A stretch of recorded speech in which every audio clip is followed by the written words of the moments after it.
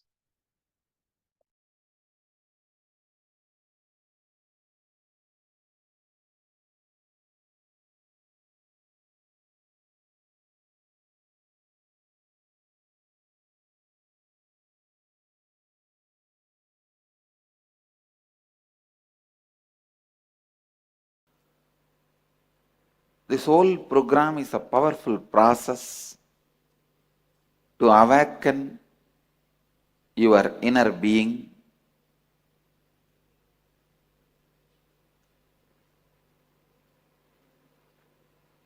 especially now of late, the clear, updated essence of the Vedic tradition getting added into the program. And the best way it is being presented, it has become more powerful than anything available on the planet Earth for body, mind, spirit transformation.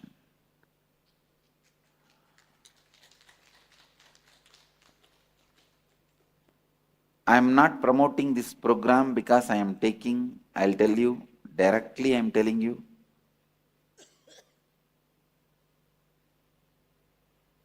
anything available on the planet Earth for body, mind, spirit transformation, this is the best available as on now.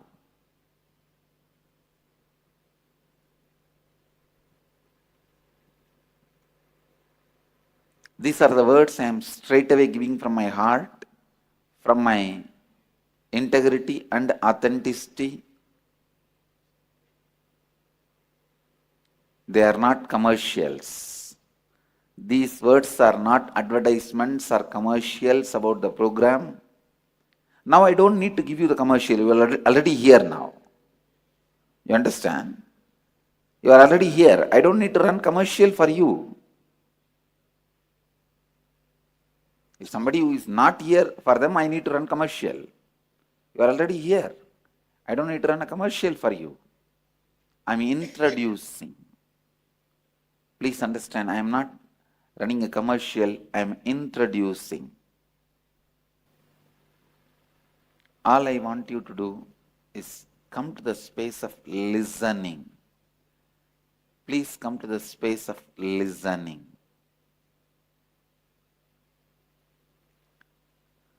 I'll introduce the four the principles. Please understand, four the principles of the cosmos. This is the four principles with which the whole cosmos functions. Please understand. Now you are asking this question that will I have the last push towards the ultimate enlightenment through this program? Yes. Especially the experiences you are talking, this will all become permanent in you. All the obstructing bio-memories will be cleared. I tell you, in this mood, the space you are in, other than Master's presence, no other technique will work. Because you have finished all the techniques. Now only His presence can mature your bio-memory and sustain the enlightenment. Push you to that, falling in tune with enlightenment in this world, to that experience.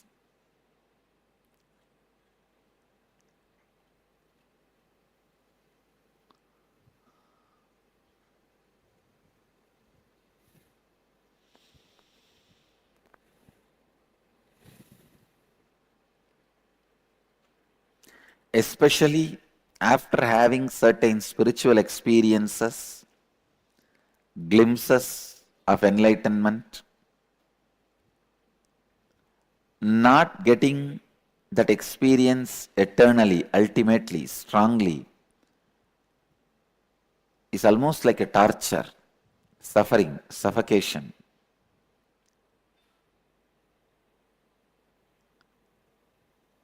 This is the moment you should have the physical presence of the Master. You should be in the physical presence of the Master.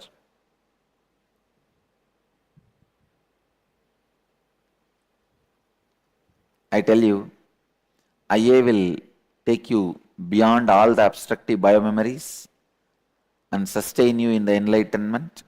One more thing I want to tell you, only Inner Awakening program can take you beyond these bio-memories and establish you on the enlightenment.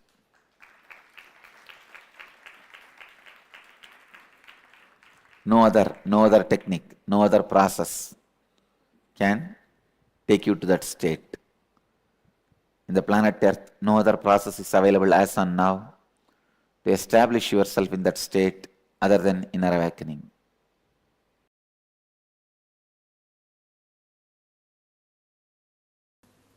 Hidden truths about laws of life.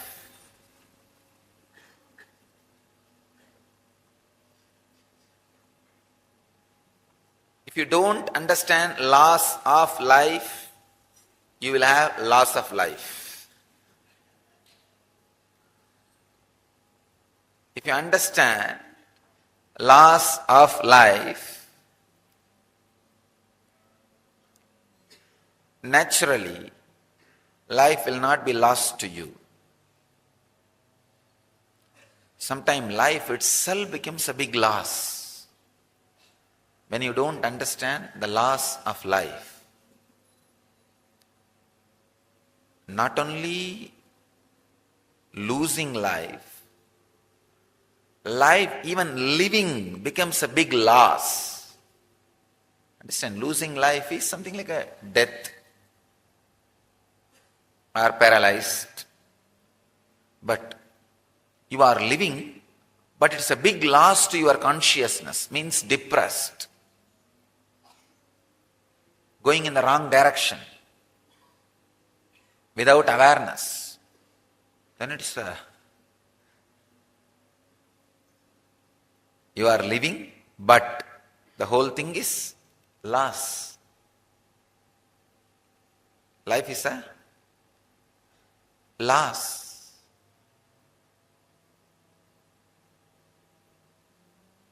If you are living and life is a loss, it is the most dangerous thing. That's what I call depression or going in wrong direction. Every day your life should be adding something more and more and leading you to the deeper and deeper truths and higher conscious levels. If that is not happening, you are losing life. If more and more clutches you are getting caught into, you are getting into the more and more deeper and deeper ruts, understand? Then you are going in minus. I wanted all of you to understand an important truth. Please understand.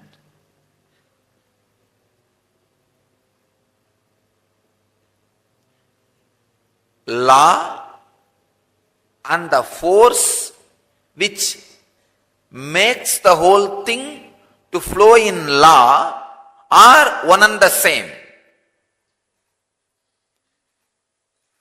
Judiciary and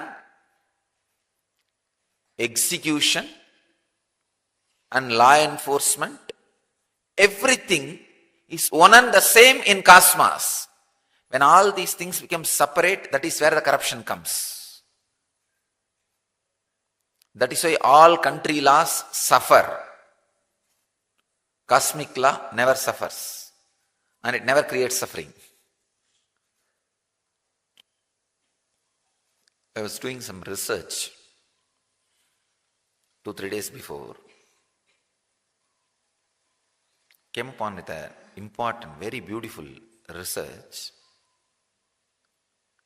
which clearly proves you do not act because of your mental setups or beliefs. Please understand.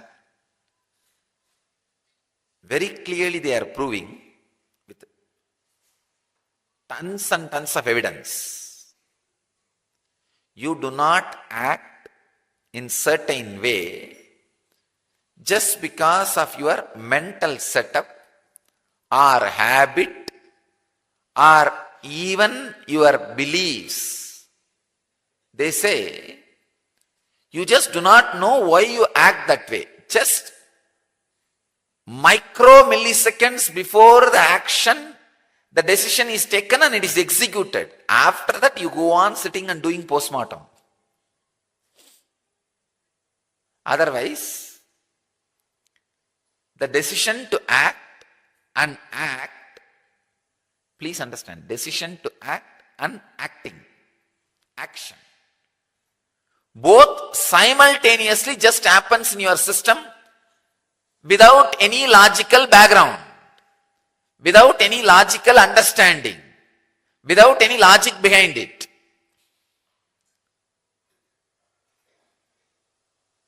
That is why in the Vedic tradition, we always give importance to altering the consciousness, the very source from which law and action erupts out spontaneously.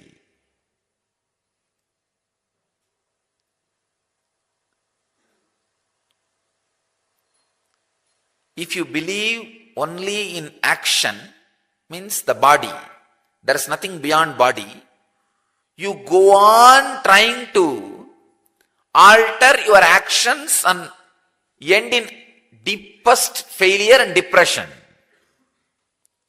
That is why all the morality imposed on the society, community, individuals who are not consciously grown leads more and more to depression and schizophrenic conditions.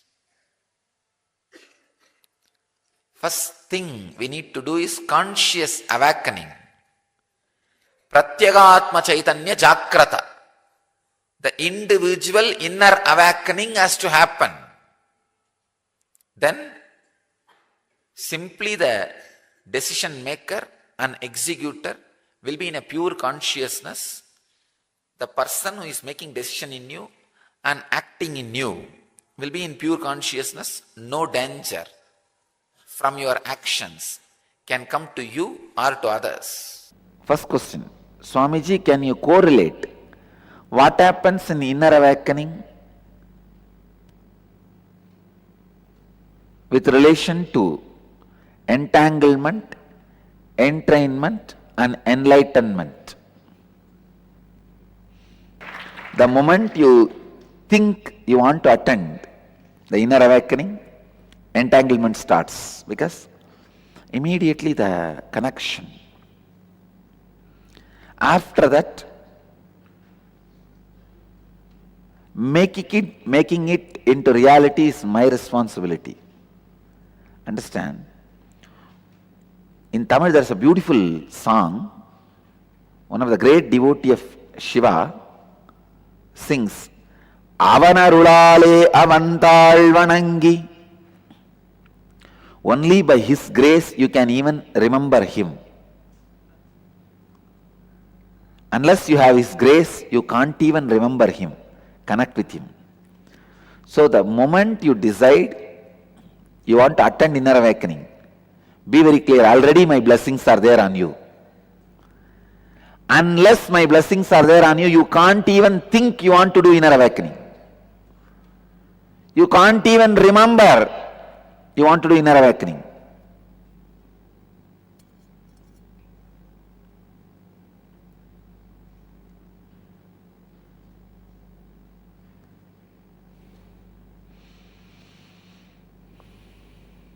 You can't even have the intention you want to do inner awakening. So understand, the moment you think you want to do inner awakening, already my grace, my blessing is there. The moment you fill the intention form, you officially authorize me to enter into your life and alter all the situations, open all the doors and make the possibilities for you to come into the inner awakening program. See, intention form is nothing but a giving permission to me. My grace is always flowing in all directions. But grace is always very shy to enter. Can I enter? Will he feel I am intruding? Will he feel my privacy is disrespected? Please understand, many times God is waiting to help you, but he is afraid if he comes inside, you may shout, who asked you to help? Who are you to interfere?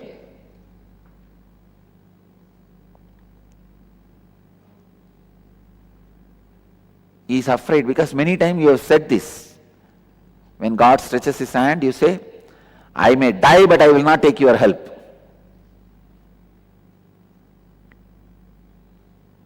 You have your own theories, understandings, concepts. So when you have this mental setup, this kind of mentality, this kind of suffering, this kind of self-torturing mind, he waits for your permission. Even to grace you, he asks, may I come in? Intention form, signing the intention form is just saying, come in. Then grace just rushes. so that he can alter all the situation and arrangements and make all the possibilities open. So the moment you sign the intention form, entanglement starts. The moment you come to our welcome center and get banged, entrainment starts. And the moment you sit in front of me, enlightenment starts.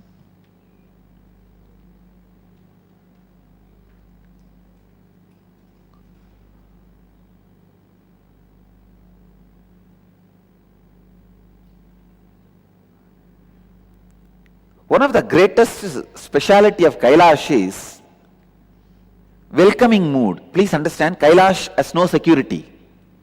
Only Vaikuntha has security guards. Kailash has only welcome department. Bhutas, they don't have any company. They are waiting for people to come. The moment they come, all 20, 30 of them catch and sit around,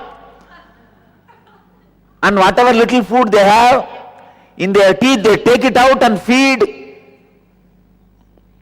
They entertain, take care. And if that guy newcomer feels little bored, they say, no, wait, we will dance for you. No, Kailash has no security department. Please understand. Kailash has no gate, no dwara, no dwarbalaka. Only Vaikuntha as dwara, dwarbalaka means gate, security guard. They are called Jaya Vijayas. Kailash has no security guard. Kailash has only welcome center, no security department.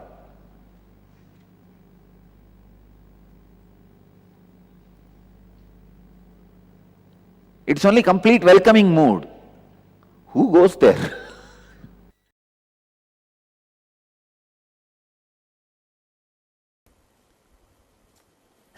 So it is very important to know the importance of initiation.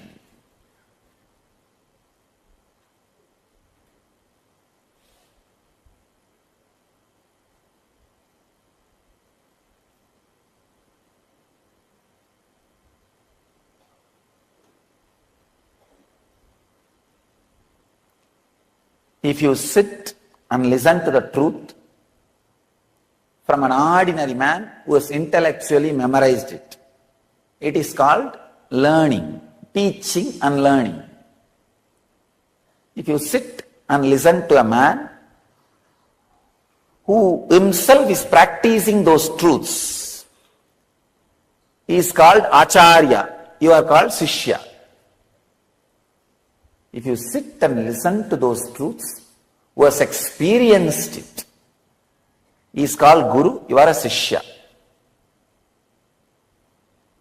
If you are listening to those truths from a being whose very DNA is programmed, it is called initiation. He is an incarnation, you are a devotee, it is called initiation. This is what exactly I am doing in Inner Awakening. Every session of Inner Awakening is an initiation.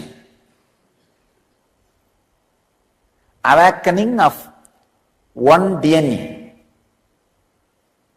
Every session of Inner Awakening. First working on life, means different energy centers. Then working on death, the different energy layers. Then working on koshas, sheets, different energy sheets, energy fields. Then working on the very core of energy. So every session is an initiation into the next step. Your DNA gets reprogrammed for enlightenment. In my life, there is an experience. with a group of Tibetan monks. They made me sit inside the bell. Some 10 monks sit around the bell and rub the bell and go on chanting. I never realized the sound can create pain in your hair holes, in your pore. The bell has small holes through which I can breathe, but all the 10 sides they are sitting and rubbing the bell with a small wooden piece. That vibration created, that sound, within 5 minutes your ear stops listening that sound. You can't hear it anymore. But every hair pore feels the pain as if a needle is being inserted. And after half an hour the pain also disappears. It becomes like a pleasure. Very strong, deep pleasure. Then they chant the words like, you are deathless, you are painless, you have no hunger, you have no thirst, you have no old age. They chant like this. I now translated in negative way. They don't say you have no old age, they say you are ever young. They say you are always fulfilled. You are immortal. They declare in positive terms. And I was really shocked, because first I thought, what can this do? Maybe a ceremony. I love usually these ceremonies. Anywhere, any ceremony I see, I'll go and sit. Whether it is a shraddha or I will not bother. Whether it is some sannyas ceremony is going on, or some shraddha is going on, some ceremony is going on, I'll go and sit. So I saw some ceremony going on. I asked, will you allow me? They said, are you a sannyasi? I said, yes, I left the house long before. Then they put me in that ceremony. I started attending.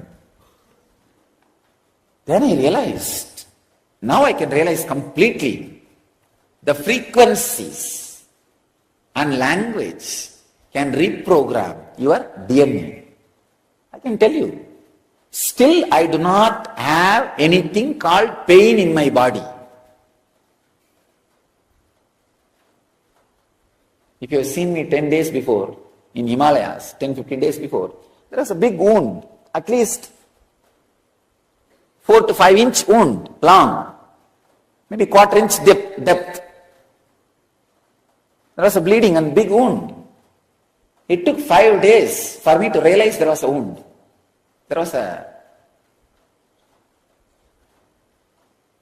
Something has happened to the hand. Some brahmachari saw and told me. By the time it got healed by itself. Even though body is ordinary body, there is no such thing as pain. Still, it takes so much to push the food inside my system, because there is no such thing as hunger. People have to remind me to drink water continuously, because there is no thirst. The DNA reprogramming. The power of DNA is reprogramming.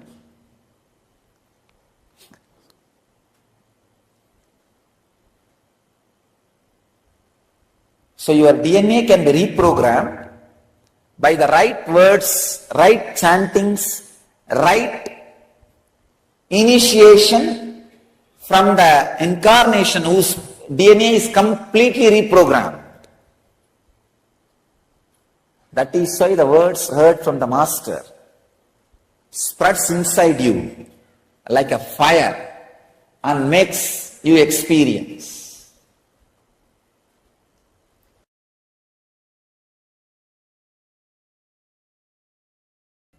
I'm going to add 3 unique things. Technique for past life regression, techniques for predicting your death, techniques for changing the death, techniques for facing the death and using it as a door to enlightenment. And techniques for levitation. It is going to be a very strong special process and techniques for levitation. Fulfilled and satisfied is the first step for the spiritual growth. In inner awakening, you will enter into the deeper mystical dimensions of ultimate enlightenment. You see, the initial level of feeling fulfilled and satisfied is great when you get certain experiences. But the mystical dimensions opening and flowering, the ultimate inner awakening happening, will really happen in 21 days, continuously working in one ambience with particular technology directly with the master. So it will be completely different.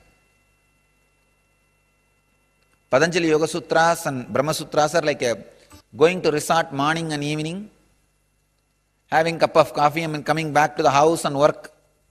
But 21-day inner awakening is more like a complete vacation. So you cannot compare that. It will completely rejuvenate you, renovate you, reinvent you for you. What experience will I get after doing inner awakening? Oh, it can only be experienced. What will I say? You should see the experience of the people who attended the program. That will give you more understanding. This time I work to make you experience the mitochondria cell energy awakening and the deeper strands of DNA awakening. Above all, a complete, intense inner fulfillment and inner awakening for spiritual enlightenment. So I recommend, invite, expect all of you to be here for inner awakening from around the world.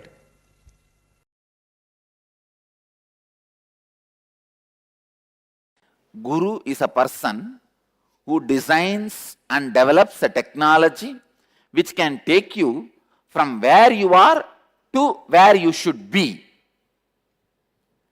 I cannot miss where you are and go on talking about where you should be. Same way, I cannot just be stuck where you are without talking about where you should be. I should be a bridge between where you are and where you should be. Understand? I am a perfect bridge. Don't worry.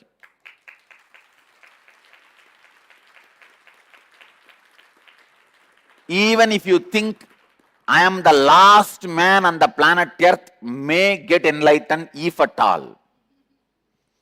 If you think there is no other person behind me in the queue, I am the last possibility. Even then, I will be a bridge for you. Don't worry. So, you just do what you can do.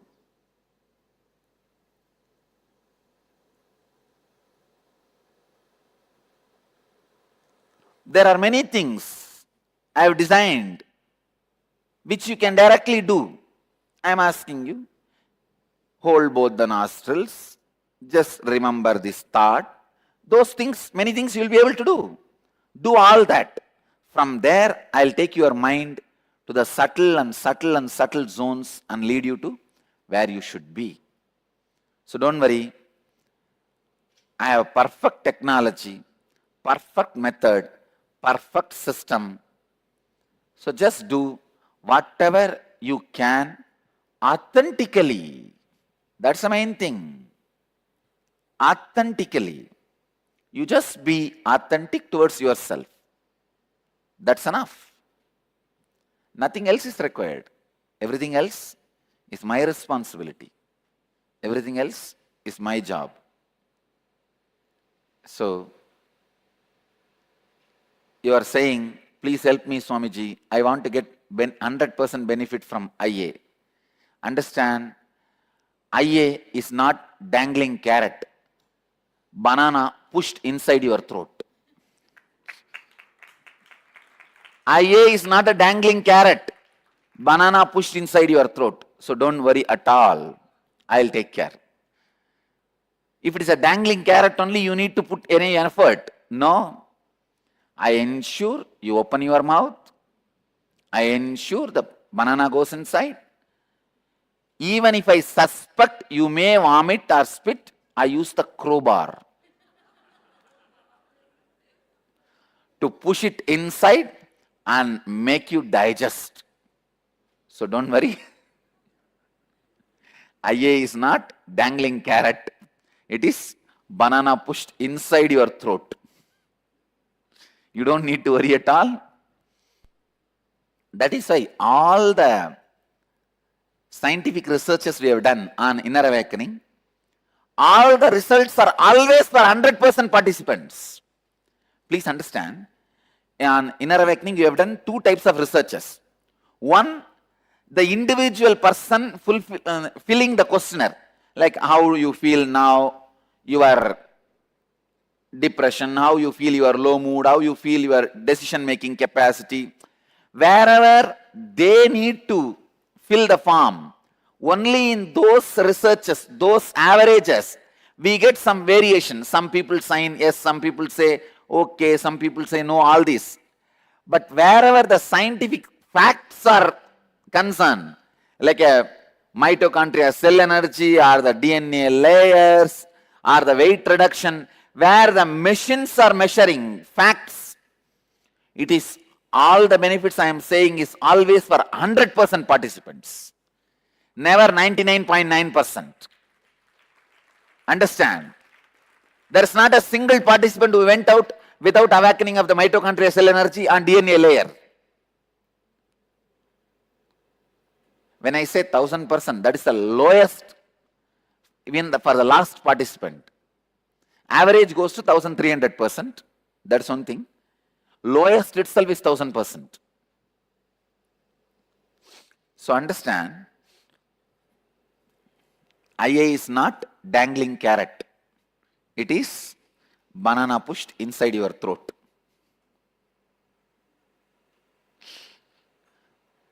For special attention needed people, it is banana juice. Not even banana. It is just juice made out of banana is pushed through your throat. So all you need to do is wear your seat belt, relax and enjoy. Seat belt is mala.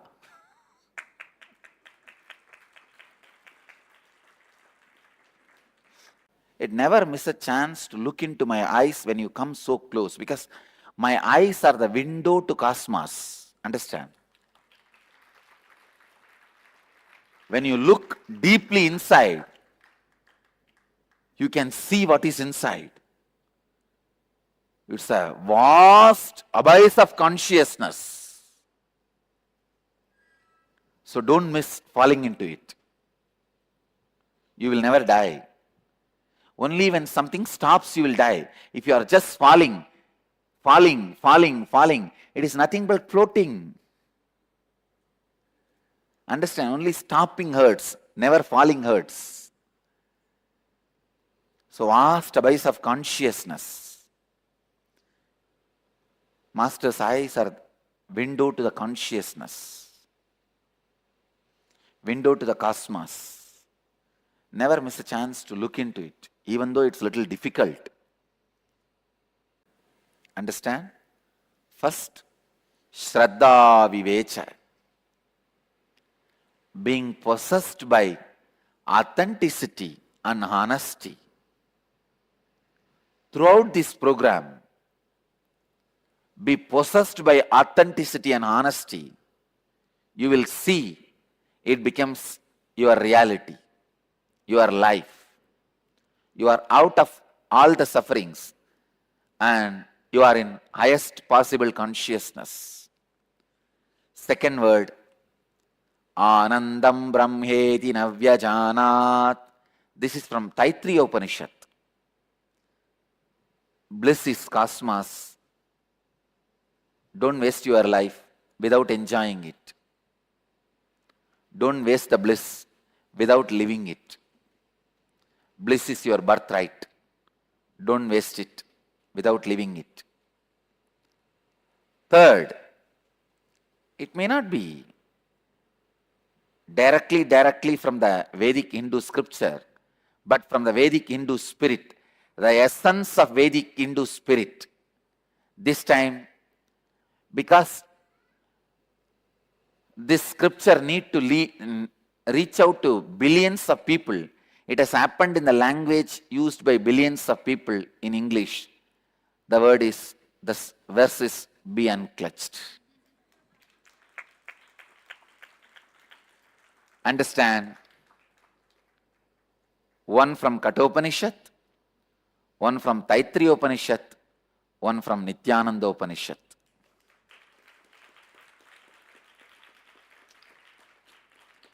The word from Kathopanishad is the inspiration to start your journey. Word from Taittiriya Upanishad is the practice. The word from Nityananda Upanishad is the end, ultimate.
Yes.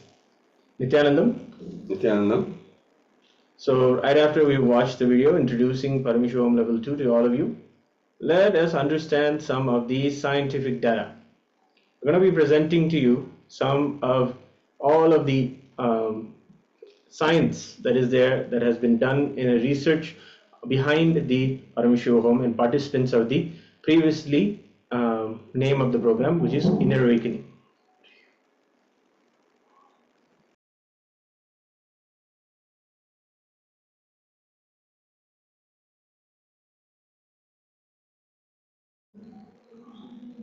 Yes. So this course involves literally the essence of everything the Supreme Pontiff of Hinduism has delivered. All the programs in the Nityananda Yoga, Shastra Pramana, Apta Pramana, Atma Pramana, means all of the Hindu scriptures. And the science of unclutching, the science of completion, the science of the Panchashila, which include, the completion and the four tattvas. These are the governing principles based on which we live and operate our lives here in Kailasa. So the science of power manifestation, the science of manifesting powerful cognitions, the whole thing is put together beautifully in this program, the Paramashivoham Level 2. Swamiji says directly, it is like whatever I have shared till now, I am taking the essence without losing a single truth, adding to it, properly arranging, organizing properly, so that you can enjoy the whole program. If you are new to what I am teaching in this program, it will be like literally a feast for all of us. So it's a feast for the soul, is what Swamiji says it is. So today we're going to be looking at some of the scientific data, looking at the measurement of the cellular energy, how that the science works, maybe a little bit of the science recap for all of you. But it's very important to help us understand what actually happens to us and to our bodies during the Paramashivoham program. So first of all, we need to talk to you about the mitochondria. So the mitochondria is a organelle inside the cell, every cell of our bodies, and it is responsible for respiration and energy production. So the reduction in the performance is thought to lead to diseases that normally come with the old age, like the disease of the diabetes, stroke, cancer, all of these. So the mitochondria plays a major factor in aging of the body, and the methods to increase energy in this tiny energy generators in our body, allopathic medicine has tried to do the increase of the energy so that it produces more energy for us to sustain ourselves, to do what we want to do. So the allopathic medicine science has been able to increase the percentage of the energy output of the mitochondria by 25% to 30%. So, but here's another danger we have to understand. What happens in aging is that the damaged mitochondria, which has not been rejuvenated or cleansed or vitalized with a flood of energy, will produce less energy first, and is reactive and more reactive oxygen species, which lead to cell damage in aging. So it'll do work against you to be able to be more energetic and productive, and that we see in evidence today as something known as old or getting old or aging. But such a thing never existed in the past.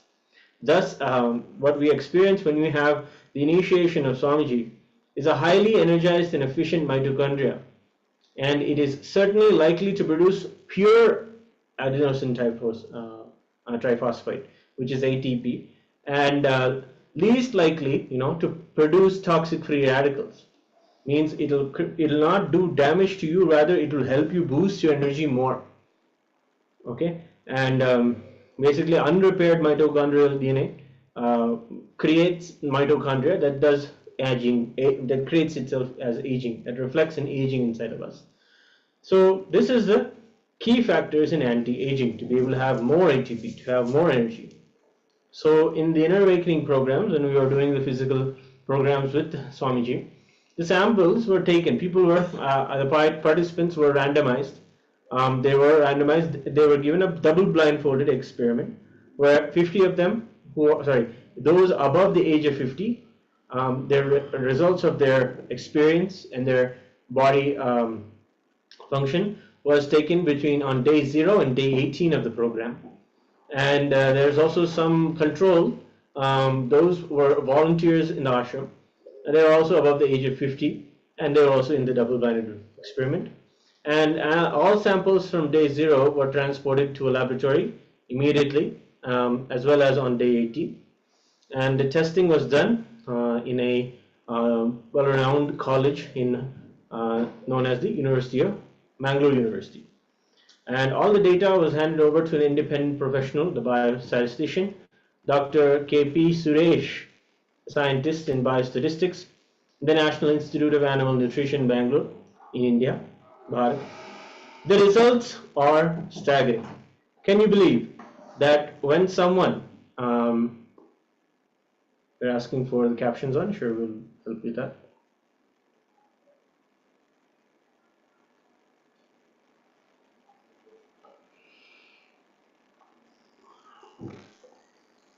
Okay, we'll help you with that just a few moments from now. But the results of the study on the mitochondrial the mitochondria that is there inside the participants of the program. It is exciting to share that it is increased by not just 100%, by 1300%, means 1300% energy creation by the mitochondria was reported. And this is what happens when someone is a part of the initiation, is a part of the program where a living enlightened being is infusing the Kundalini energy. So in the recent video, you would have heard about the Kundalini Shakti, or Swamiji initiating us and raising our Kundalini. So this is something that you will experience when you come to being a part of the darshans. And when you are sitting there with Swamiji, at that time you can experience the Kundalini awakening. Hence, every single result that you are seeing in participants who are physically together with Swamiji doing the program are possible for all of you right now who are online. It is just a matter of being able to see the Guru and having his darshan and seeing all of the changes happen inside of your body. So one of these statistics may be really staggering to you, very new to you, but stay on and you will see how the yoga, how the change in your position, your diet, all of these things will contribute to you experiencing a lot of benefit, right? How many of you experience stress a lot, stress often?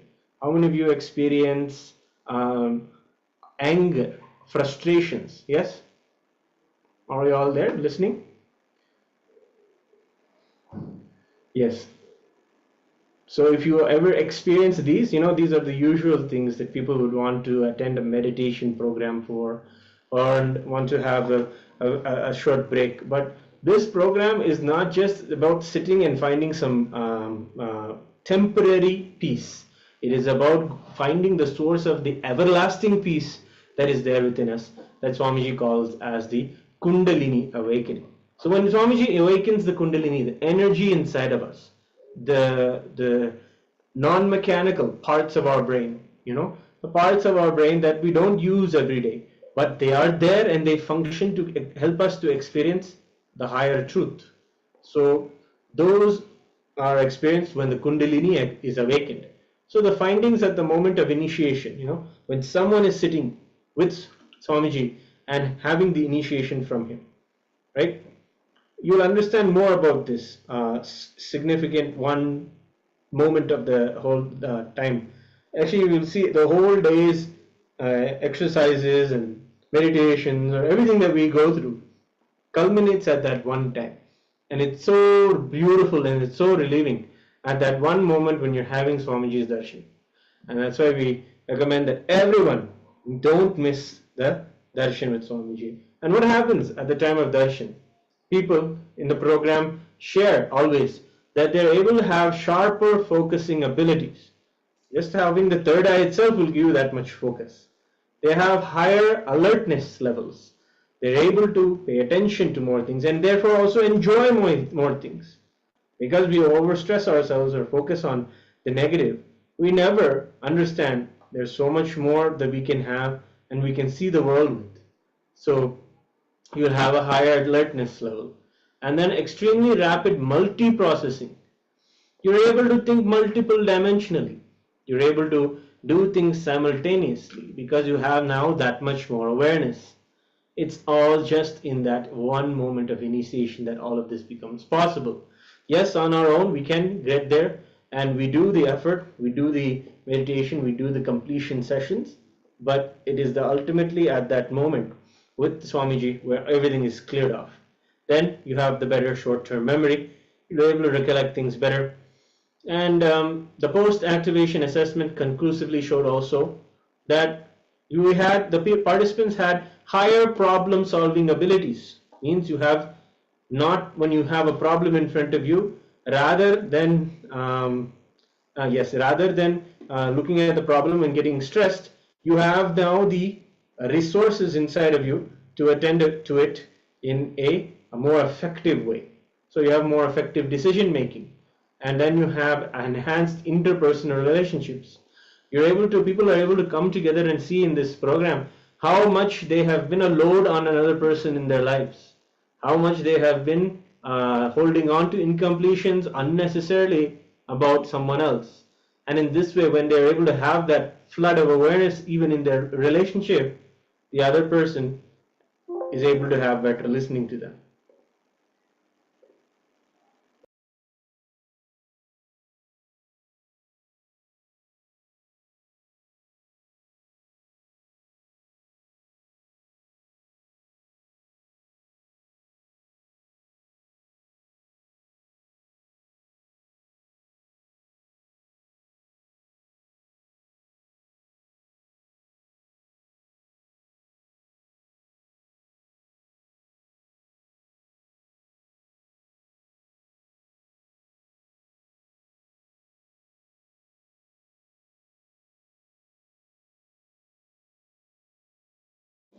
Yes, sorry for that technical glitch. So continuing to this beautiful scientific introduction, and all of us who have health and fitness goals, those also are possible just by Kundalini awakening. You can lift more weight. You're able to endure longer periods of physical work or work where you need to be seated or any kind of work that you need. You have the energy now because of just this mitochondrial awakening.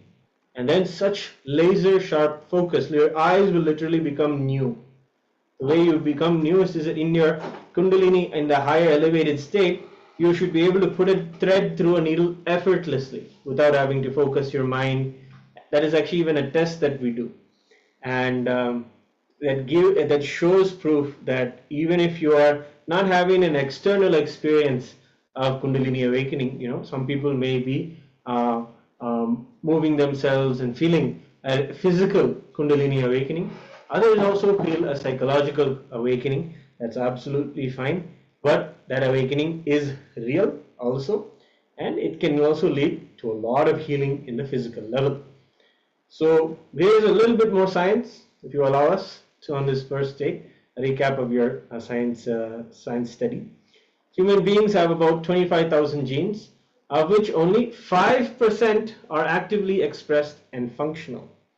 Present study was structured as a combination of a wet lab study using the latest microarray chips to study gene expression changes before and after inner awakening. So this was a study that was done, and it also includes a dry lab bioinformatics analysis using the sophisticated softwares which specialize in identifying relevant genes and their pathways and their possible end result. In order to narrow down further data, you need to know which genes will be able to give me the best health, which genes will be able to put aside the wrong growth and put aside the healthy growth. Those are the narrowing down that was done. So the current study during the inner awakening was based on a similar study done in Harvard Medical School by a man named Jeffrey Dasak, and there were about 40 healthy adults who male and female enrolled in the inner awakening yoga for 21 days, and had the volunteered, they gave their blood samples, and they were informed, of course, all the consent and everything was given. It was tested before and after inner awakening. So this was the wet and dry study on the genes, and then we found that greatly increased immune modulation and increased immunity to cancer, especially liver cancer. So this was a study on the genes that was done, because genes, you can tell if a person will be able to incur cancer or those genetically hereditary issues that also people will have. Those also people get to be healed from, and that immunity, that the hereditary immunity has to pick up So those genes that have the immunity for cancer, liver cancer, especially even rheumatoid arthritis and other chronic pain conditions, those genes that are able to battle that, to give the immunity to for these diseases, were seen in higher levels on the participants who did the inner awakening program. And significantly, immediately, people were able to have many of people were able to have two significant benefits. One is they're able to benefit from their asthma. Immediately their breathing becomes so much more better, and then also what happens is they heal from their any memory problems. The stress is so much reduced.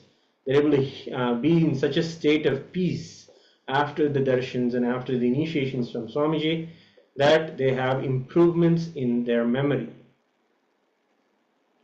Yeah. After that, materialization is the creation of matter from energy. Objects materialize so far during the power manifestation, where Vibhuti, Kumkum, diamond, pearl, Rudraksha.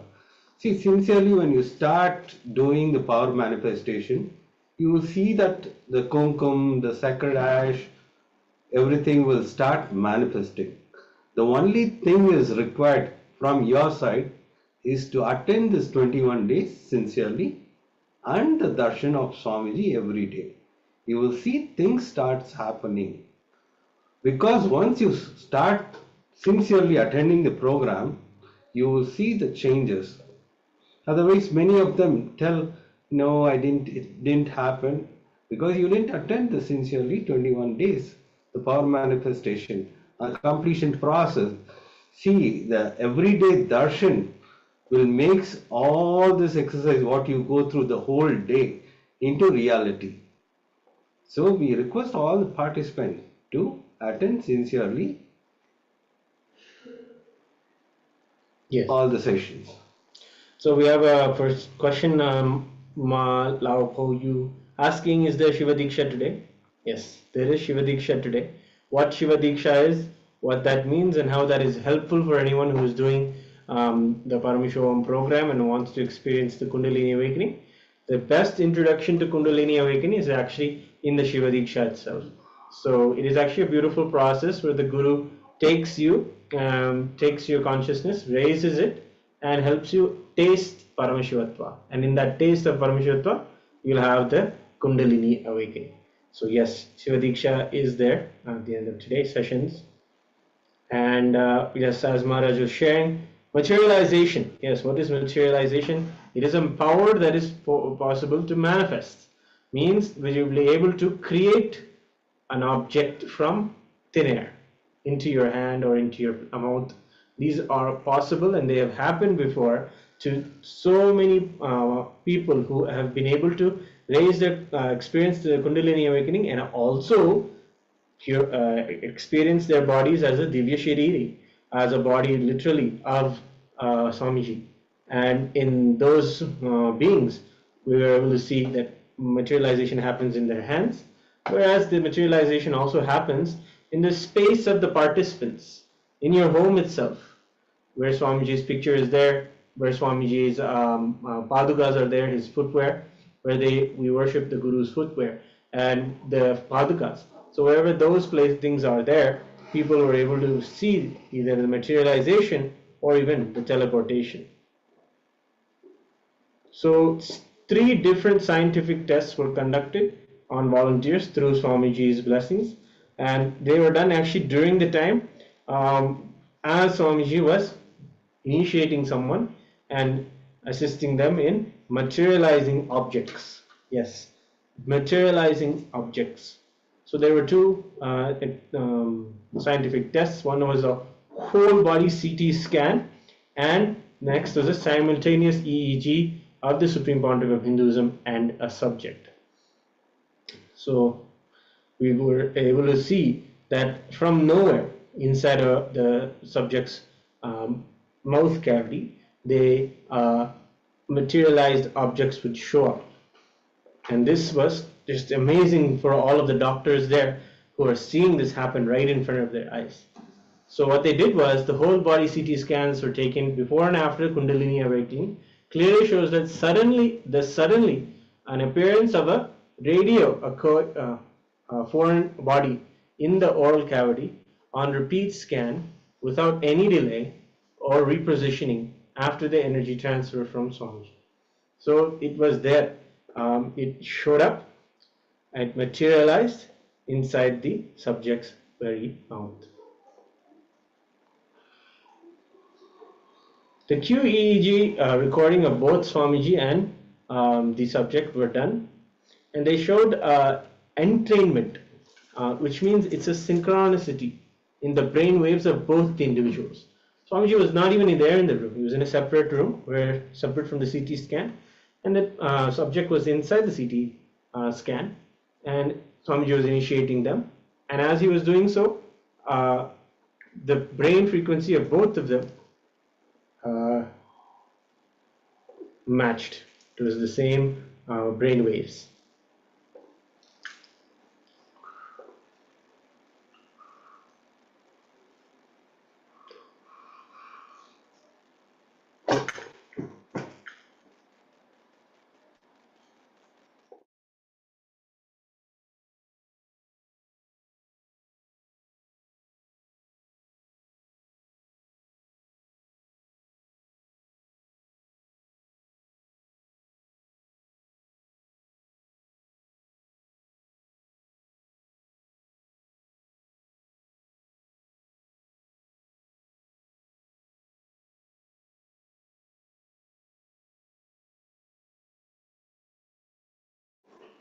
Yes, we're back.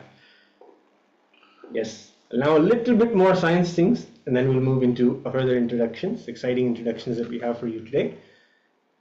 So we have a few graphs also that we are getting ready to show you, talking about the parasympathetic state dominance, and so we are able to see this brain waves of both Swamiji and the patient. They come into synchronicity, and then Swamiji received or initiated the healing. So Swamiji does the healing process. So when he did the healing, immediately it resulted in the patient also having a response.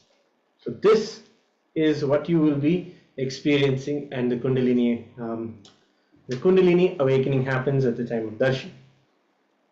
As the effect of Kundalini awakening, you will see all this starts happening in your life. So only one thing you should have is gratitude towards Swamiji and being in that oneness space with the Swamiji. That is all will help you to do all these things. The only thing you have to do is having oneness with Swamiji and surrender all your ego, desire, whatever it may be. Just decide to drop at Swamiji's feet. This will help you to manifest the powers within you. To many participants, it is only the moment they dropped their ego, they started manifesting. It is only your self-doubt which stops from everything. So have this gratitude towards Swamiji and start manifesting all these powers. The whole exercise is only to make you to be in that oneness space with Swamiji. That is all it matters. Rest all is done by Swamiji during the darshan time. The whole exercise, why you are supposed to do? Because to be in that space, to receive the energy from Swamiji. The whole thing, do it sincerely every day. You will see things start happening in your life. Whole things start changing in your life. You will see people start happening in your life you didn't expect. Because right now the people with whom you are, the whole thing will start changing. You will start manifesting the reality you want. Yes. So after this introduction to all of you, it's a lot of information, but It's going to be stretched out in the program. You'll be able to understand different things, like we were talking about completion, power manifestation, materialization, kundalini awakening. Every day we'll have the focus on each of these elements, so you don't have to feel anyway that this is a lot of information right now. Actually, the beautiful next internalization exercise helps you to do something that that helps you focus now into yourself. So let's do this short exercise known to listen to yourself. So right now, look in, dig into yourself, dig deep, contemplate, meditate, and do this exercise sincerely.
Yes, sorry for that technical glitch.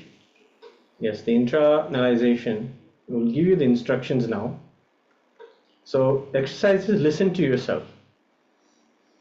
Ask these questions to yourself. What is the purpose of your life? What do you aspire to be? What keeps you alive? What motivates you to wake up every day? And what do you value most in your life? We have to give this listening to ourselves, because we'll be attending to ourselves at this very fundamental level. This is the fundamental questions you'll be having. First, let us understand this fundamental question. Just have your pen and paper with you.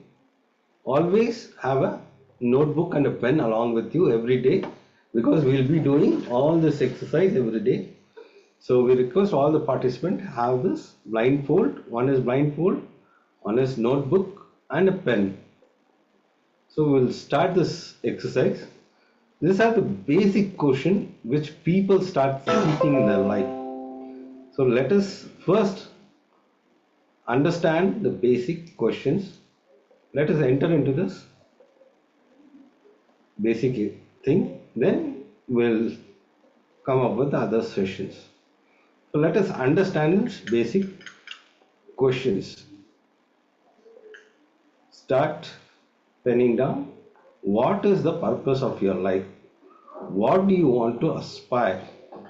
All this, if it is attended, then the life flows very beautifully.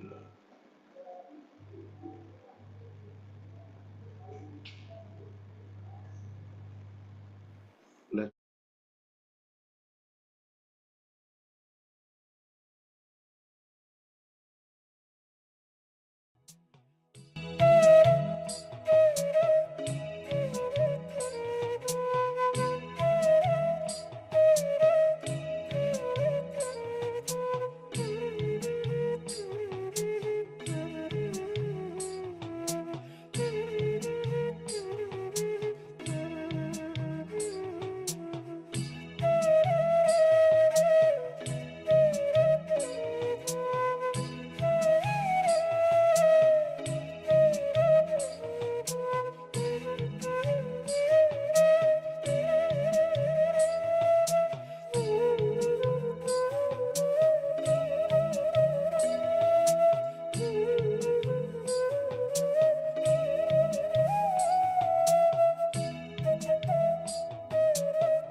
Yes.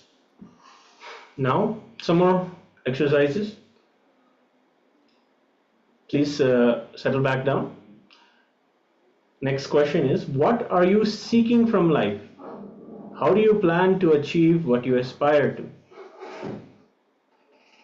Are all your actions aligned to this? Yes, this is a very important question. Are all your actions aligned to this? If you know, or if you've done the Paramashivoham Level 1 and you know, we'll be really looking at what our actions are and if our intentions are aligning with them. That's a lot of the process that we'll be doing. But right now, whatever is going on right now, see, are your actions aligning with what you are seeking from life? And what do you plan to achieve? How do you plan to achieve and what you aspire to do it? So what's your plan to achieve whatever you're looking for? Yes, go ahead, write these, think about this and give the deep listening to yourself for the answers that spontaneously come out. Whatever comes up, write it down. It may be something very frustrating, that's okay. Write it down. Yeah, you wanted to build a body, but how do you plan to achieve what you aspire for? Is it, if you want to build your body, is all your actions aligned to that? Because we may get a pair of shoes, your track suit, everything, but if you don't go to gym, how will you build a body? So this will have the conflict. So try to put all the things what you want to aspire. Is that all your actions aligned to that? Put down all those things. Let's enter into this exercise.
Yes.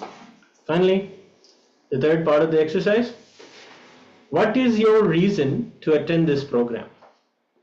What do you expect? So, out of all of the answers that you've given, what is it that you've heard so far in the introduction, or you know about the program, or you know where you want to be at the end of this program? Write that down and write what you expect to have for yourself during this program and at the end of it. Take a few more moments and we'll continue.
Yes. Beautiful. I hope all of you have more clarity now on what it is that we want to experience from this Paramashivoham program. Now we're going to be getting into a short detoxification tip. Yes, detoxifying. Detoxification is not just removing unnecessary toxins. So we have the toxins within us, within our systems, that come because of unwanted thoughts or unwanted food substances. And the thing is that these toxins stay inside of us and they start getting an independent intelligence. They become like almost parasitical and do not allow your whole system to flow with the reality you are supposed to function. You are supposed to function, the real reality you're supposed to function with is you are Paramashiva. So the only things in the way that is not letting you experience yourself as Paramashiva immediately right now are these toxins. How much ever you psychologically decide, you want to change, you want to get up in the morning, you want to do yoga, your body will not allow you. It will be like a punctured tire. And to break from this vicious cycle of again and again going into these rounds, one more thing is, you see, 10 times when you are charged and you charged up energy, you have so much inspiration, and then you collapse, you start losing confidence in yourself. And that is the sad part. Nothing else is really the sad part. The sad part is you giving up on you. So that is to understand it is only the toxins at play that is there within us that don't allow us to come to integrity, authenticity. So we associate ourselves rather as a bunch of parasites rather than Paramashiva. Are you all able to follow? Is this making sense? This understanding about toxins? Yes. This will really help you understand most of what we're doing is relieving ourselves from these toxins and their impression on us. Particular toxins, when you get into a particular thought current, you absorb a particular type of food. When that food, may it be organic or inorganic or whatever, it stays there inside of you and associates yourself with that. And that food or that habit becomes a part of you. So really, when we flood ourselves with awareness through the yoga and the practice of detox, we'll really be able to cleanse ourselves of these toxins first physically. Let's attend to the body. We're starting the program off. Yes, there are sessions deeper into the program where we'll be able to work in our mind and in our inner space. But since we are here now first together physically, let us physically decide to detox ourselves. So one of the important detoxification that we do is the neem juice. So whichever neem juice, the way you have it, the pills, or the best way to have it is boil the leaves and the bark and boil it and create the tea, the neem tea, and drink it every night, every morning. And this does a beautiful detoxification. Really cleans up your inner digestive tract first, and then makes you'll breathe different. There's so much of benefits to the neem juice.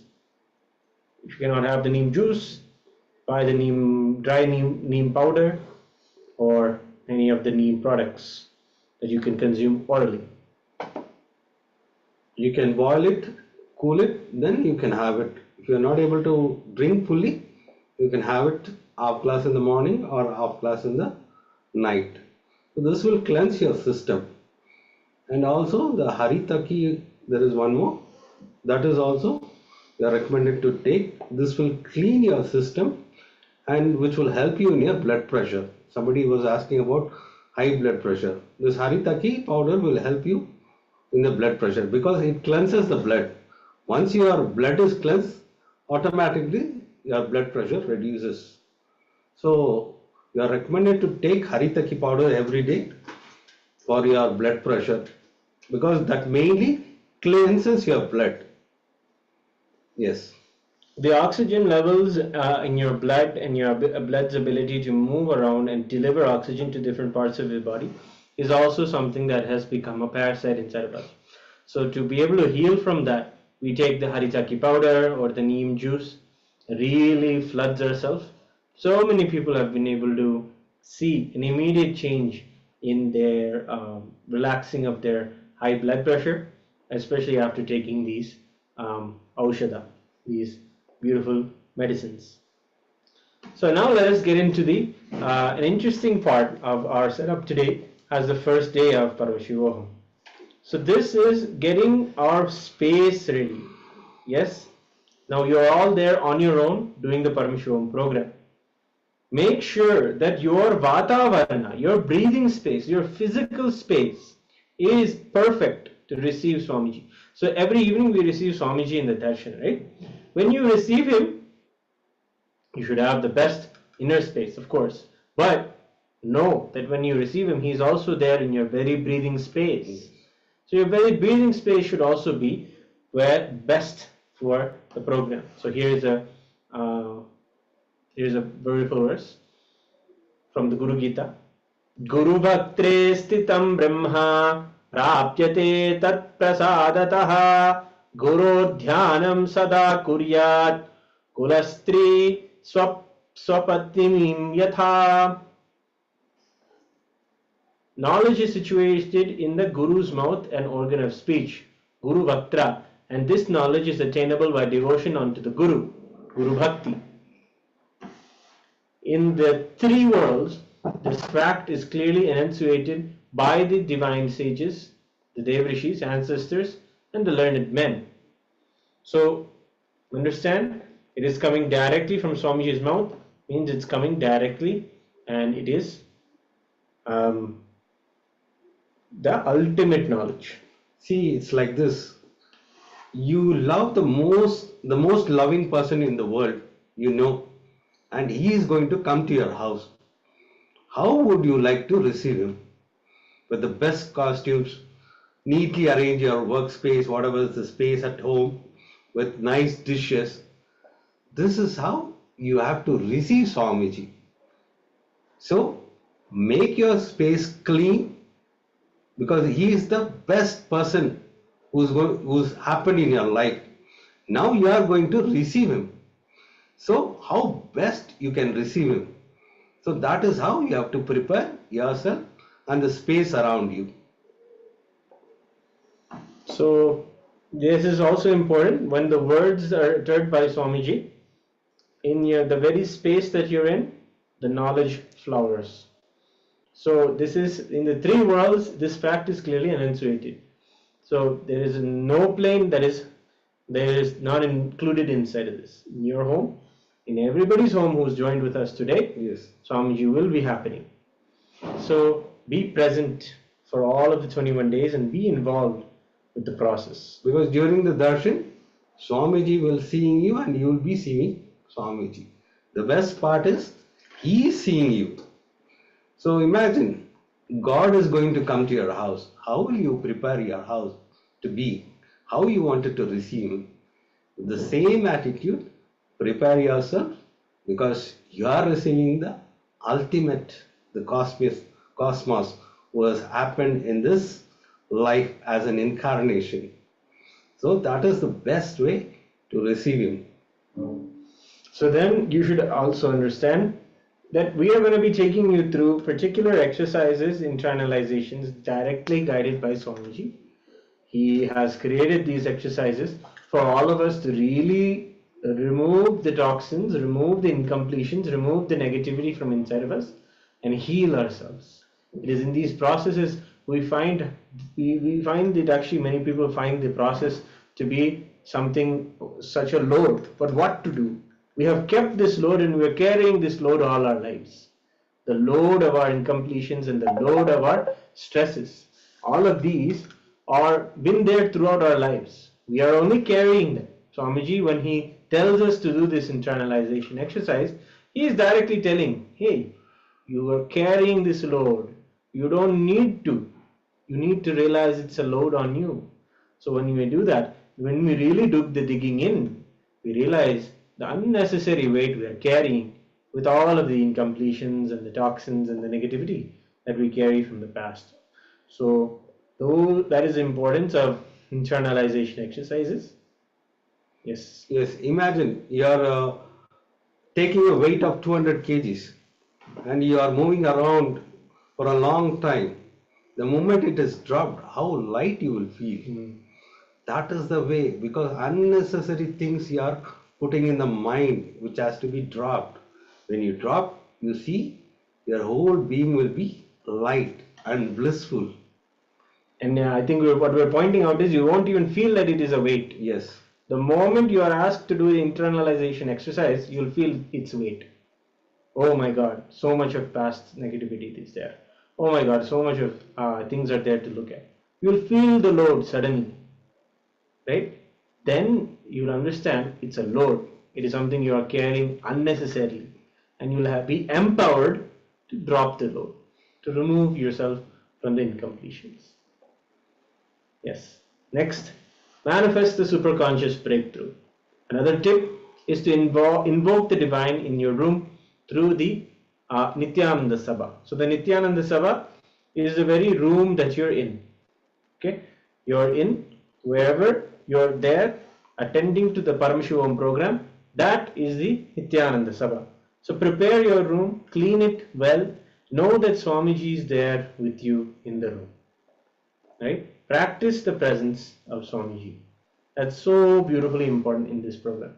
Nityananda Sabha is the hall where Swamiji physically conducts programs for his disciples and devotees, and it is a place and space where the energy presence of Swamiji is felt very strongly and powerfully. You will feel the presence of Swamiji. Yes. See, the moment your house becomes the Nityananda Sabha where you are attending the program, you will see the thoughts dropping down automatically. You will feel that. That is the reason we say to keep your house clean, neat, to receive Swamiji. The moment he enters, the whole space will change. The whole atmosphere will change. You see, the things will start changing in your life. That is the reason to have this thing prepared. Make your house as Nityananda Sabha, where Swamiji's presence are always felt. Yes. Can we get a reaction, everyone? Are you all ready? Are you all understanding? Nityananda Sabha is where Swamiji is there, and all of the places where you are now sitting and attending the program is Nityananda Sabha. Yes? You can give thumbs up. Yeah, you can show your thumbs up. We are able to understand? Yes, give a thumbs up. Yes, thank you for acknowledging. Thank you. Yes, emoji, thumbs up also is accepted. Emoji, you can give emoji or thumbs up. Yes, thank you. Beautiful. Now we're all ready to receive Swamiji and celebrate the program with him. That's beautiful to hear. Yes. Here's another verse from the Guru Gita. Swamiji, Paramashiva himself guides. Guru Devo Guru Dharmo Guru Nishtha Parantapaha Guru Paratmanam Nasti Trivaram Kathayamite. Guru is God, Guru is Dharma. The greatest penance is Nishtha, unshakable, one-pointed integrity to the Guru. There is nothing superior to the Guru or beyond the Guru. I repeat this 3 times. Paramashiva directly guides on why it is important to have the presence of the Guru in your life. So, Swamiji's own words. Treat the room you are sitting in as Nityananda Sabha. I am sitting with you in that room personally. From morning till night, throughout the time, I am available in the Nityananda Sabha. I am making the room in which you are sitting now and attending the program as my energy field now. In each one of your rooms, I am sitting and declaring that the room as my energy field. Make yourself available.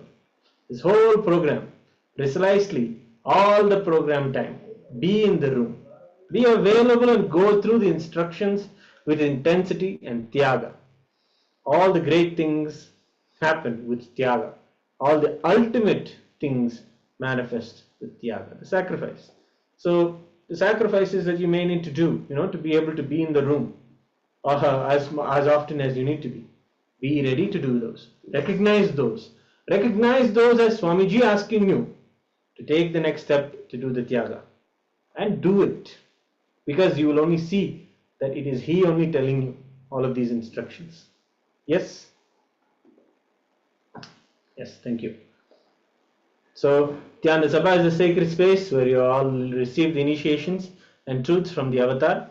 In Hindu tradition, this room is equivalent to the sacred sthala. And since it is a rare happening of the avatar landing and gracing with darshan to a disciple. Sthala means like the temple. Yes, all of you know, sacred space, temple space, all of you know, understand. Everyone has an understanding what is a sacred space, you know. Some of us will treat our study area as the sacred space. Nobody should enter. We should only be doing this one thing there. Some people take the car. You know, the car is the sacred space. It should always be clean. That sacred space experience, bring it to this Nityananda Sabha. And in that sacred space, you'll see so much of beautiful things happen. And after the 21 days, your whole house will change. Everybody who comes to the room itself, they'll tell you, new energy is there. Something has happened to you, something has happened to your house. Yes? Are you all excited to see this happen? Yeah, many times you will see, you will enter to somebody's room, you will feel so much of irritation. You don't know why it's happening. Same way, somebody enters your room, you will feel that energy. They say, hey, something's changed in the room. I feel the pleasant the moment I enter the room. That is how it is going to change. They see the high energy is happening the moment they enter in the room. Yes. So decorate a chair. So have a chair separately. You can buy a chair and have a chair. Decorate it, with a beautiful cloth, new bed sheet or a new chair you can have. And this chair is just Swamiji's chair. Okay, you're going to practice something known as Pushpa Samadhi. Living with Swamiji, literally, that is the way we have our temples. Our temples always start with people in their homes and them sitting with Swamiji in their homes, like how we're describing. So the temple, set it up, have a chair, cover the chair with a beautiful cloth and have Swamiji's Atmamurti picture on it and place the Atmamurti on the chair. Atmamurti of Swamiji. The picture of the Atmamurti is available in kailasa.org in the social media section. You can download the picture, print it, life size, or larger than life size, bigger than life, that is the best. And then keep it there in your room and have Swamiji there with you. Let his presence dominate over all of the incompletions and all of the things that you'll be having. Let that happen. That is why we are suggesting having this chair, having him there. Yes, don't think it's just a visualization or just Swamiji's photo. No, he is going to be there. He is real. He is an incarnation who will be there at your home. Don't think it's just a imagination or just a merry visualization. No, he will be there. He will be responding to your questions. The moment he enters, you will know that suddenly there will be a change of energy in your body. You will have that physical experience. Don't think it's just a simple thing. No, it is not like that, because he is the incarnation of the God. So God is going to come to your house. Yes. And also share your life with him. You'll feel him there when you share your life with him. So you eat food every day, you take the same food, have a plate for him. Swamiji, this is for you, have this, and then only take the food. Share your life with Swamiji. This is a beautiful way to experience the Nityananda Sabha. When you give, in Hinduism, we always mention the true relationship is sharing. So start this. If you've never done this before, at least start now. Start with Swamiji. Share your life with him. Give every moment of your day to him, and everything you enjoy, let him enjoy as well. The food, the water, the various juice. If you're having a coffee, give the coffee to Swamiji. Swamiji, have this coffee, and you also have the coffee. Enjoy. And celebrate moment by moment with him. You will really feel his presence. The best practice to have is whatever you prepare, food, just keep it in front of Swamiji and tell him to have it. That becomes a prasadam. The prasadam is a energized food by the God. So the moment you eat prasadam, the whole your biology will change because that food is energized by Swamiji. So that is the best way. Whatever you make at your home, just offer it to Swamiji and you can have it. That will change your whole attitude. You will see your whole health started changing. Your body will becoming light when you have that food. Yes. Yes. So have the Atmamurti. Atmamurti is a big picture of Swamiji, and you can offer your prayers to Atmamurti. You can express your love. So many incidences are there. Not this is not anything made up. We're telling you, people will have their Atmamurti, and they will ask for things. Swamiji, I want this. Swamiji, make this happen. Swamiji. The Atmamurti will know and tell Swamiji, and then Swamiji will come in the satsang and he will tell, hey, you are asking this to my Atmamurti. Hey, you are asking this to my Atmamurti. I'll bless you, you have it. Swamiji will get to know. So, yeah, the best thing is, even if you want a chocolate, go and ask Swamiji. Even it might be an ice cream, go and ask Swamiji. That is the best thing. It doesn't matter what you ask. It matters the attitude, what you have. It might be a smallest thing. Just go and ask. You will see the things will manifest. You say, Swamiji, I want an ice cream. I have a desire to eat. You will see that somebody will get you an ice cream. That is the way, the space that will create the change. So don't worry about anything. It might be smallest desire. Don't worry about that.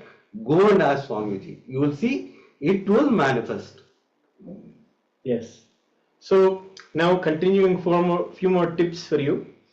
Just relax with your identity. Just in such a way. See, we always put a lot of stress on ourselves because of work pressure or different things.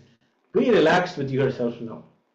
This is such a great opportunity to sit with yourself, That is what Upanishad is. Upanishad, from the very source of the tradition, Upanishad means just sitting. And this is an ancient science, 60,000 years old. You'd have heard of the various Zen monks who would have, sat in front of a wall for 12 years. What relaxation, what comfort they would have had with themselves to be able to even do that. So all of you need to do is only one thing: relax from your identity. Your social identity. I have to be this person. I have to do this. I have to be that person. I have to prove that I am this kind of a person. This ego, this identity. You have to continuously, hold on to. You can have this space and relax from that. This is one of the greatest things that happens in our programs. People just relax. There is no comparison between your wealth status and whatever you have going on as a social status or whatever you have. All that identity you can just relax from. There is no judgment on you based off any of that here. You are not judged by your ranking, any of your school grades. You will not be judged by that. Which college you went to, nothing like that. Any competition you won, nothing like that. The first thing and the first time you really be able to be yourself as the powerful Paramashiva that you are. That opportunity you're getting here. This is the space for that. And you're going to give to yourself for your growth. So relax from all the social identities. Yes. There was a beautiful thing from Ramana Maharishi. Somebody went and asked, what is the quality I should have to receive God? He said, if you are breathing, that is enough. That was the only thing. If you are breathing, if you are alive, that is enough to receive the God. Yes. So don't worry about your status. You are rich, you are having high salary. Nothing matters. Just have that deep oneness and gratitude. That is all matters to receive Swamiji. In the times when Swamiji used to travel, he used to make sure that in the programs they would keep a signboard outside where the people keep their slippers. And the sign will say, keep your slippers and mind outside and please enter the meditation hall. So in the same way, we get an opportunity now. Leave your slippers and mind outside and enter this room, this Nityananda Sabha. Yes? So, important notes for the superconscious breakthrough here. So make sure you have the best viewing experience, have the big TV or a projector to see the darshans, to attend the program, have the 500 GB internet you need for audio video throughout this 21 days, 500 GBs of internet, and install Zoom, the two-way conference that you're all seeing us through, have access to a microphone's on and off button, or a good headset with a headphone or a speaker system. And also make sure and remember, this is a public program and you need to be understanding that photography, screenshots, videography, recording are strictly prohibited. This program is for you to enjoy. Everything that we're discussing here is going live on YouTube. You can recollect the session if you need to find your own points or didn't understand something, want to hear it again. It's there on YouTube. It's already live. Our Acharya sessions are there. So if you engage in any of these activities, you may add in the activities of recording or taking photographs or screenshots, you may be asked to leave the sessions. Unfortunately, don't want any of that to happen. And kindly honor the process. This is simple, basic understandings. And this is a space that is sacred for yourself and also for the fellow participants who are here. So respect that space and cherish that space. We're all here today together to enjoy with Swamiji. It is your private space. It is your intimate space with you don't want to share. So this is the reason it is avoided. Please avoid video recording or photography, because that is your private space. You want to be with your God. So don't let other to make your space this one. So this photography, all these things are, please avoid this. Now let's enter into the materials to keep with you always. Always keep notepads and pens by you for internalization exercise. Whatever the exercises, have your book, because when you finish this PSM, you always refer. When you have some problem, just go through that completion process. You will see you will be able to come out very easily. The SPH Bhagwan Sri Nityananda Paramashivoham shares as how best to do the exercise. Even if you are doing the homeworks in the Facebook or notepad, each time type freshly, not copy and paste. That is the best way, because the moment you type or you pen down, you will know what to do. Otherwise, just copying and pasting is like artificial thing. It will not at all help you. When you pen down, you will see whatever comes in your mind. The moment you think, you will pen it down. That is the best practice. Actually, sitting and writing is a wonderful habit. We do Likita Japam. It's an amazing spiritual practice where we used to write all the God's name 1008 times. There are many things like that. Because at that time, you are sitting with yourself and you are also alive, awake, consciously. You are not drifted away here and there. You sit and you are awake, alive, continuously, working consciously. Because otherwise, copy and pasting, you will just simply do it and you will forget it. The moment you do some action, it will work on you. Yes. And Swamiji himself is an avid writer. He has continuously written, and we have collected all of his written works. There are 80,000 pages of him as of his handwriting. So it is there in our archives, and of course his writings are extremely poetic in his oration of the Tamil language. So Swamiji himself does a lot of note-taking writing. Next is a blindfold or a cut material to be used as a blindfold for power manifestation. So every session we'll be going through this power manifestation. For that we need to have a blindfold or a cut material to cover your eyes. That's the best practice. A coconut for power manifestation, because there will be power manifestation where mind over matter will be doing that power manifestation. Then it is recommended, if you have a coconut or anything like orange or round fruit, anything is okay, like an orange or an apple or a coconut. Basma and kumkum, if available in your cities, it depends on the cities. Atmalinga, if you have received one, I request all people to request for an Atmalinga, because that is your God who will manifest everything. And a mirror for an internalization exercise.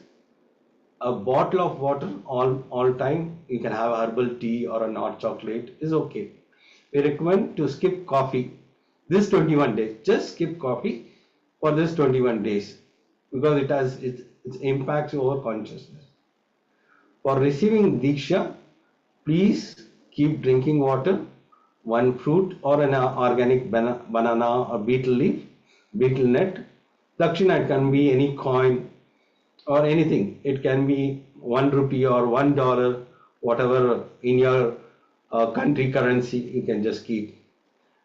And unused piece of cloth. For recording your extraordinary power manifestation, install a timestamp camera. We request all the participants to install a timestamp camera on your mobile. Next, be dressed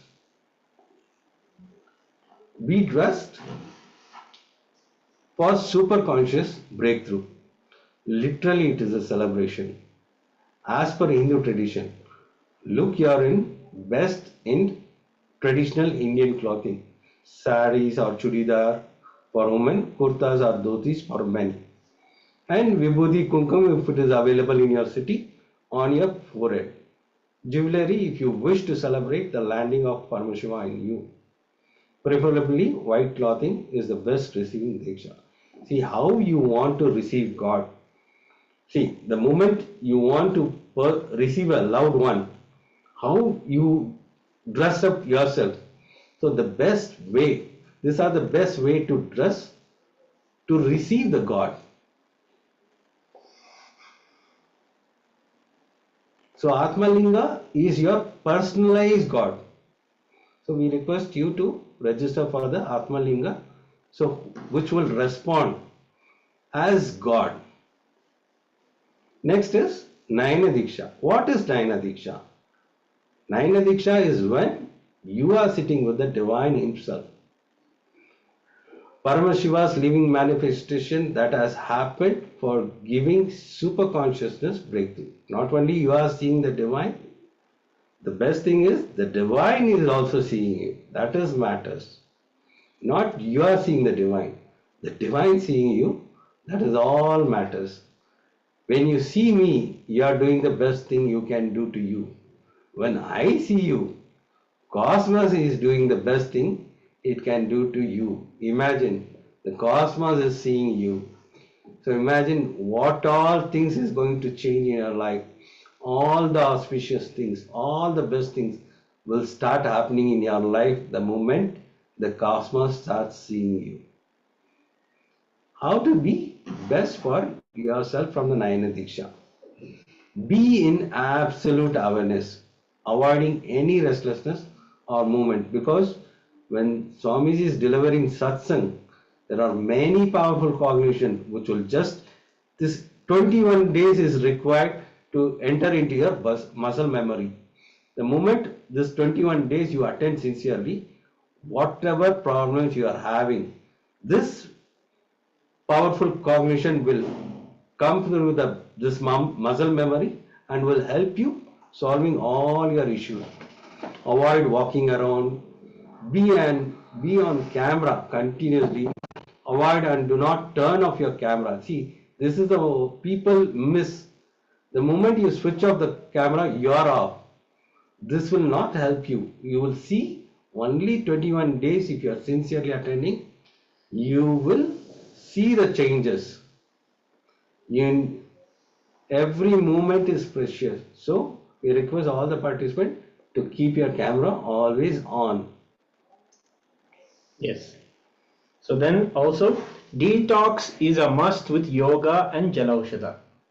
So during the program, you will experience the Dvitiya Vinyasa Krama, a 308 yoga asana sequence, a 3-hour session to prepare your physiology for Paramashiva to land on. You are requested to be dressed the entire time with black clothing. You can tie your hair in a bun and keep a bottle of water at all times. Yes, it's a very important. especially many people who are new to these yogasanas and the combination of the yogasanas with the pranayama, make sure you have ample amount of water to hydrate yourself during the yoga. You'll see a lot of heat is generated in the first few sessions itself. That's okay. That's okay, but have the water to cool you down and to hydrate yourself. As the toxins are starting to leave your body, when you feel that heat coming, you need to flush them out. You need to have the water and drink continuously the water. So make sure you have the water, ample amount of water when you're doing the yoga, especially for the first few days. And have the sattvic vegetarian diet. Simply avoid all animal products. If possible, even the dairy products, because dairy products are sometimes prepared very non-violently, or the animals are treated very violently, and they are cruelly treated, and that reflects in the biomemory that you receive from dairy products. So avoid dairy products also, and you'll see the same way your ability to understand and sensitivity to the world around you also will shoot up as far as picking up the vegetarian lifestyle. So immediately start that if you have not done so. It's going to be extremely conducive to the experience of the program. Make sure that you have the sattvic food. See, sattvic food will help you. This just 21 days. Have the sattvic food, you will see the change. The moment you finish the 21 days, you will see that you will be start avoiding this non-veg, because that will make your body very light and very blissful. That heaviness or the irritation, the anger will not be there. So avoid non-veg as fast as possible. And also, don't intoxicate yourself through smoking or any alcohol. You will see within 21 days, you will not need these additives to have any enjoyment anymore. Every morning, do the Jala Aushadha, that is the enema cleansing process. You store 1.5 liters of water overnight in a copper vessel. In the morning, energize the water with Mahavakya, Om Nityananda Paramashivoham. Drink the water fully, and just after you wake up, this will completely detox your body. So have this water ready for you. This is called Jala Aushadha. Aushadha means medicine. Water itself being kept in a copper vessel overnight becomes that medicine. So be ready to drink that every day. Have that full 1.5 liters of water when you start your day with it. Really cools you down, really brings the right. It's to be done before you brush your teeth. Important. Before you brush your teeth, drink this water. And then, of course, the all-powerful Aushadha, Haritaki. Have the Haritaki each night. And add Panchakriya as well, the 5 forms of cleansing. So Ayurveda clearly says that Haritaki will do more good to you than your very own mother. Here there is no herb praised so much like the Haritaki powder.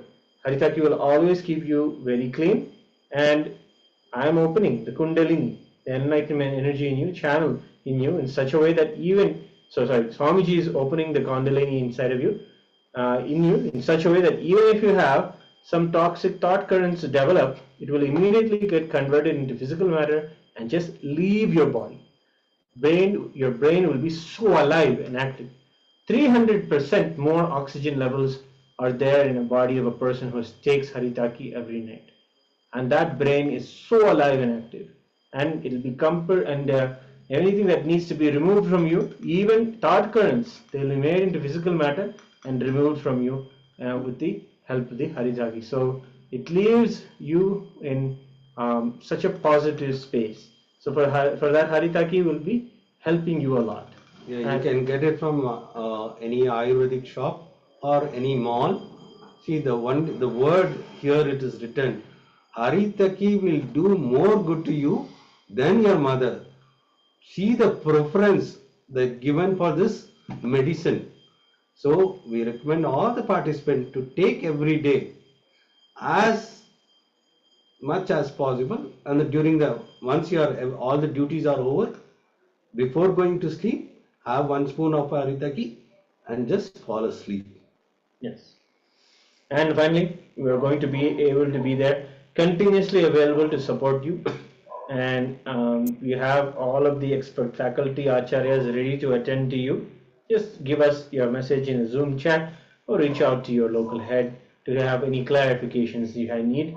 Swamiji himself is making his digital presence available exclusively only for you. You cannot, you can connect, of course, through Facebook event page or YouTube also, but this class in the Zoom room is exclusively for you, and he is going to see you here when you're sitting with your camera on in Zoom. Okay, so of course these are all programs are there in the public on YouTube and Facebook. Do share, enjoy and relax and participate in the whole process. Yes. The only thing you have to do from your side is to participate. That is all is required. Rest all thing will Swamiji will take care.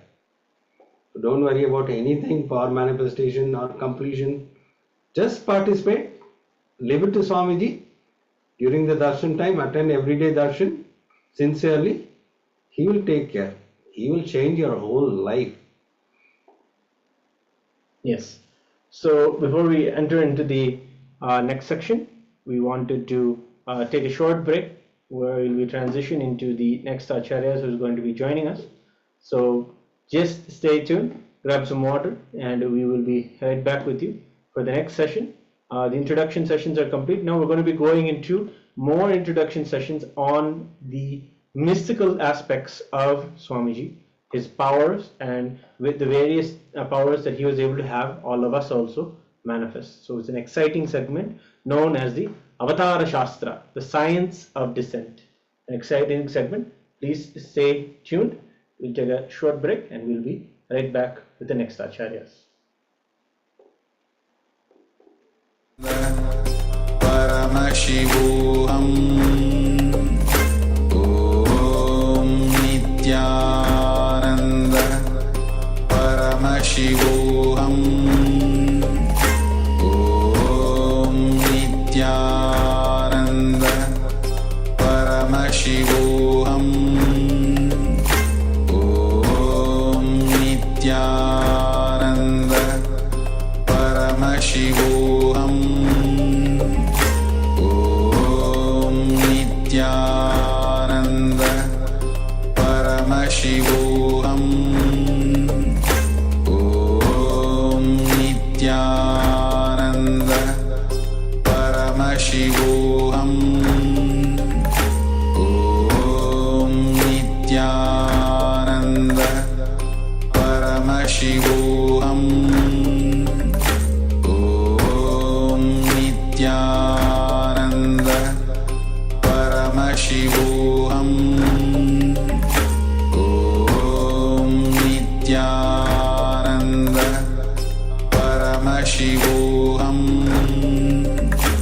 Om Nityananda Paramashivoham Om Nityananda Paramashivoham Om Nityananda Paramashivoham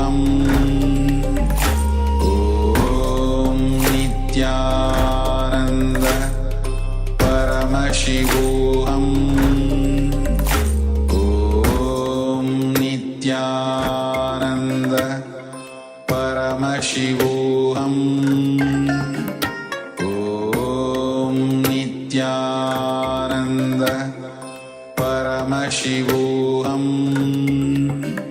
Om Nityananda Paramashivoham Om Nityananda Paramashivoham Om Nityananda Paramashivoham Om Nityananda Paramashivoham Om Nityananda Paramashivoham Om